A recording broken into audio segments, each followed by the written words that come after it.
Assalamualaikum warahmatullahi wabarakatuh. Saya di sini akan memaparkan tentang penelitian pengembangan e-learning berbasis inquiry yang berorientasi pada pemahaman konsep, representasi matematis, dan minat belajar siswa. Adapun latar belakang yang kami ambil karena adanya pandemi COVID-19 menyebabkan pembelajaran dilakukan secara daring. Pembelajaran daring mengharuskan guru mendesain pembelajaran dengan memanfaatkan teknologi yang ada. Salah satu kontribusi perkembangan teknologi yang dapat dilakukan oleh guru yaitu dengan menggunakan e-learning. Menurut Melizer tahun 2020 menyebutkan bahwa di masa pandemi ini, e-learning menjadi suatu pendekatan yang terbaik dilakukan dalam melanjutkan proses belajar mengajar, termasuk juga dalam pembelajaran matematika. Menurut NCTM tahun 2000 menyatakan bahwa belajar matematika artinya belajar memahami konsep itu sendiri, karena pada setiap konsep matematika saling terkait satu konsep dengan konsep yang lain. NCTM juga menjelaskan bahwa terdapat 5 standar kemampuan yang harus dikuasai oleh siswa, yaitu salah satunya adalah kemampuan representasi. Faktor penting yang menjadi penentu keberhasilan pembelajaran matematika lainnya yaitu adalah minat belajar siswa. Namun berdasarkan penelitian Silviani pada tahun 2017 menyatakan bahwa fakta di lapangan menunjukkan masih banyak siswa yang kurang berminat untuk belajar matematika. Oleh karena itu perlu adanya pembelajaran yang bermakna bagi siswa. Salah satu model pembelajaran yang dapat digunakan yaitu model pembelajaran inquiry. Berdasarkan uraian yang telah dijelaskan, maka peneliti berupaya mengembangkan e-learning berbasis inquiry berorientasi oleh pemahaman konsep representasi matematika dan minat belajar siswa. Adapun jenis penelitian yang dilakukan adalah penelitian pengembangan. Hasil dari penelitian ini berupa seperangkat pembelajaran yang berbasis inquiry. Penelitian ini berparadigma mixed method dengan menggunakan sequential mixed method design. Adapun prosedur pengembangan yang dilakukan dalam penelitian ini menggunakan prosedur pengembangan ADDIE. Untuk lebih jelasnya, pada tahap analisis, kami melakukan analisis kebutuhan, analisis pemanfaatan teknologi yang akan digunakan, kemudian yang ketiga melakukan analisis materi. Kemudian untuk tahap desain, kami menyusun RPP, menyusun ELKPD, menyusun instrumen tes pretest kemampuan pemahaman konsep. Kemudian kami juga melakukan penyusunan instrumen tes pretest post-test kemampuan representasi matematis. Kemudian yang terakhir kami juga menyusun instrumen angket minat belajar siswa. Untuk tahap pengembangan, kami melakukan pengembangan RPP dan ELKPD. Kemudian kami memvalidasi RPP dan ELKPD tersebut. Kemudian dari hasil validasi, kami akan melakukan revisi atas hasil dari validasi RPP dan ELKPD yang telah dilakukan. Untuk tahap implementasi, produk yang telah divalidasi dan direvisi kemudian diimplementasikan di sekolah.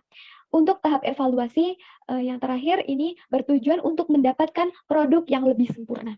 Jenis data dalam penelitian ini meliputi dua jenis, yaitu jenis kuantitatif dan kualitatif.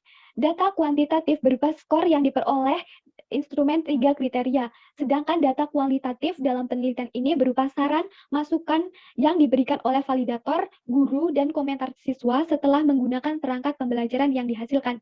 Adapun instrumen pengumpulan data dalam penelitian ini terdiri dari 3 kriteria, yaitu yang pertama ada kriteria kevalidan, menggunakan instrumen lembar validasi RPP, ELKPD, soal pretest, post-test, dan angket yang digunakan untuk ahli.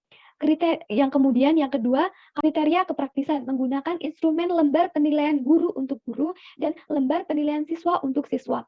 Dan yang ketiga, kriteria keefektifan menggunakan instrumen soal pretest, post-test, kemampuan pemahaman konsep, dan representasi matematis, serta angket minat belajar siswa terhadap matematika yang digunakan untuk siswa.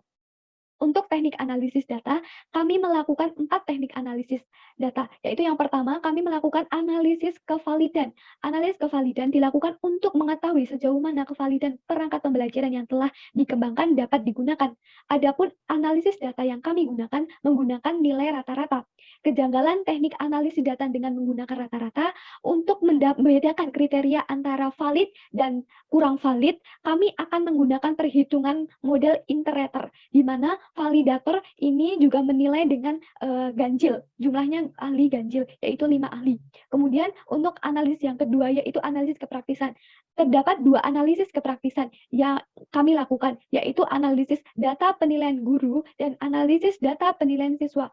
Adapun analisis data yang kami gunakan dalam analisis kepraktisan menggunakan analisis rata-rata. Kemudian untuk Analisis keefektifan. Di sini terdapat 3 analisis keefektifan yang kami lakukan, yaitu analisis hasil pretest post-test, kemampuan pemahaman konsep, analisis hasil post-test pretest, kemampuan representasi matematis, dan analisis hasil minat belajar siswa terhadap matematika.